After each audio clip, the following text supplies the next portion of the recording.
I'm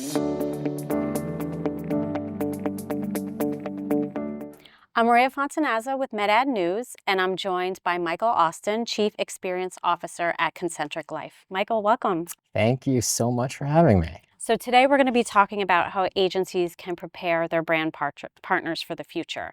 Before we get started, can you tell me a little bit about yourself? Today, I'm the Chief Experience Officer at ConcentricLife. I've been here for just shy of 2 years now.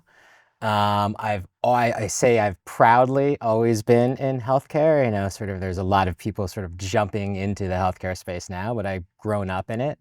I got my first start at an agency called Klein Davis and Mann, working on the Viagra account many moons ago.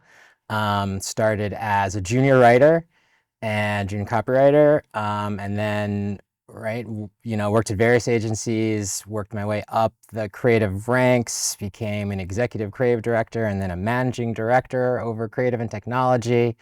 And today I've sort of transferred my creative background into what I think is an even bigger playground: experience.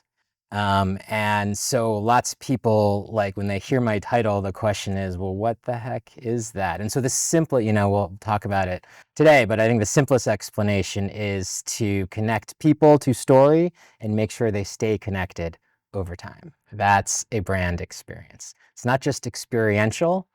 That can be part of it. It's the overarching brand experience. That's what we're crafting.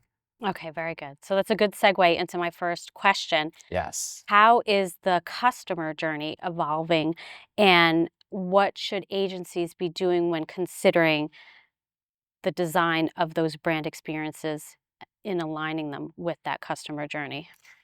Yeah, so right, customer journey. It is sort of the backbone, really, when you start thinking about an experience. You have to understand where the customer is coming from, where they're going, and what they want along that journey.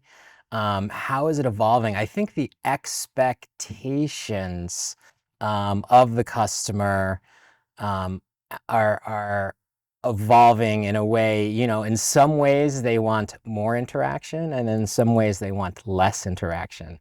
So I just think there's more sensitivity now along that journey. And so if you knock on the door and show up as a brand and you're wasting their time, you will pay for it severely as a brand. But if you manage to find a way to show up in a moment of need and offer something of actual utility, then you will be embraced. So the fact that we can effectively target patients and doctors all along the journey, the stakes are higher now to make sure you don't abuse that ability and show up too often, right? Like, so for example, just in my everyday life, all I do now is erase. I get hit up for um, political donation emails. It's like constant. It makes me not want to give a single dime. No one is paying attention to how many I get and how often they come, and the fact that I'm not opening any of them. So just one example, right? People will get mad, right? And they get mad in a whole variety of ways. Most obviously by just tuning you, if your brand, out and saying goodbye, goodbye, stay away from me. So I just think really that we've gotten the opportunity to target in the minutia along the journey, all these micro moments. And so you have to show some reservation and be really strategic as to when you choose to exercise that opportunity. Okay, great. And so, in building off that, how can agencies sort of anticipate and adapt to shifts Yeah. in customer behavior? Yeah. I actually think what's happening today in healthcare, um, like the fundamentals haven't changed. So how do agencies prepare? You have to really dig in and understand the customer. Like there are no shortcuts.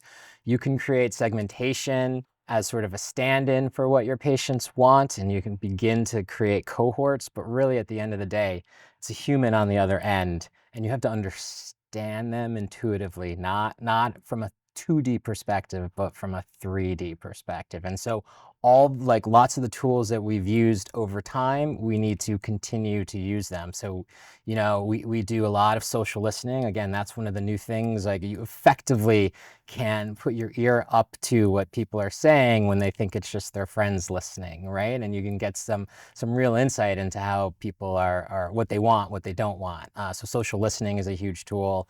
Digital ethnography is what people are doing online becomes a huge tool. All right. So again, it's really just surrounding your target and remembering that they're not a target, they're a person. Again, I think that's one of the things that happens in health. Sometimes, we think about them as they're more than a customer because you're not just buying a product. You're investing in your health. So just understanding really how that particular person might relate to their disease or their wellness, whatever it may be, you have to understand that.